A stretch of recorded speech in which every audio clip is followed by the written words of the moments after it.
জমা। আমার আপনার নবী তিনিও এক জায়গায়।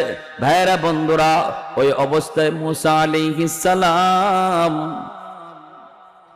মুসা আলাইহিস সালাম তিনি বলতেছেন, ওগো নবী, আখেরি নবী, আপনি নাকি বলেছেন আপনার উম্মতের উলামায়ে কেরাম, উলামা ও উম্মতি কা আম্বিয়া ইবনি ইসরাইল, আমার উম্মতের উলামায়ে কেরাম বনি ইসরাইলের নবীদের সমান।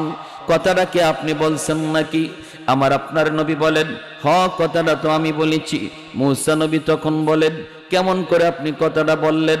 আমার তো বুঝে পড়ে না, একজন মানুষ, সাধারণ একজন উম্মত নবীর সমান হয় কেমন করে?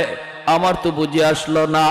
আমার আপনার নবী, রহমতের নবী বলেন, যদি কথাটা বুঝে না আসে, আমার পাশেই বসা আছে আমার একজন আলেম, আমার উম্মতের একজন আলেম, জিজ্ঞেস করেন